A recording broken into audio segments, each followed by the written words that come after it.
A day after a U.S. indictment against the Adani Group, the statement that's now coming in from the White House saying that the matter has now been referred to the U.S. Security and Exchange Commission. And this while the White House press secretary responded to reporters' question, emphasizing on the strong ties between the U.S. and India, reiterating that the matter should be directed to the SEC, which is the Securities and Exchange Commission in US, for specifics. While avoiding detailed comments on the charges against Adani, she expressed confidence that the US-India relationship remains robust. So White House not directly taking those specifics that were put regarding the US indictment against the Adani Group.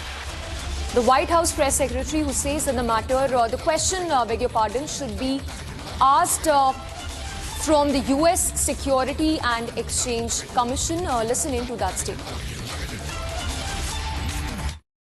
Obviously, we're aware of these allegations, and I would have to refer you to the SEC and DOJ about the specifics of those allegations against the Adani Group. What I will say is, on the U.S. and India relationship, we believe that it's stands on an extremely strong foundation, anchored in ties between our people and cooperation across a full range of global issues, and so. What we believe and we're confident about is that we'll continue to navigate this issue as we have with other issues that may have come up, as you just stated. And so the specifics of this is something that SEC and DOJ can speak to directly. But again, we believe that this relationship between India and the U.S. has been built on a strong foundation.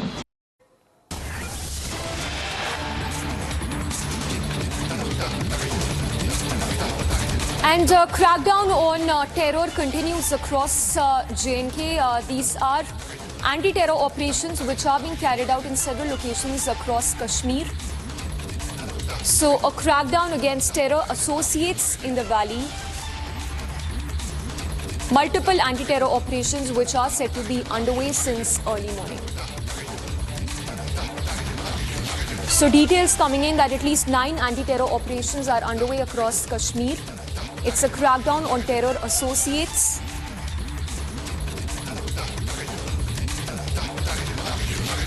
Let's try and see if Arawat is through, but these are the details that we are picking up.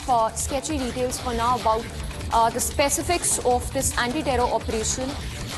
But security grid that's been heightened at the border locations while crackdown continues on terror associates across Kashmir. So specific intel inputs that were received by the forces, after which anti-terror operations, at least 9, that are currently underway in Kashmir as we speak. Let's go across to Arawat. We will just go across to Arawat in a bit. But specific intel, like we told you, was received by the forces, by the J&K police and the central forces, after which a major crackdown is currently underway at several locations. Let's go across to Arawat, who has more details. Arawat, what do we know so far about these early morning anti-terror operations which are underway in Kashmir? Yeah, absolutely, Samiksha. If we'll talk about the last couple of days, we have seen that the crackdown on the terrorist associates, and we have also seen that the active terrorists have also been arrested by the security forces during the joint operation. After that, we have seen that multiple anti-terror operations were underway from the North Kashmir, Central Kashmir, and the South Kashmir. Arawat, I will have to cut you short, but the news break we are tracking this hour.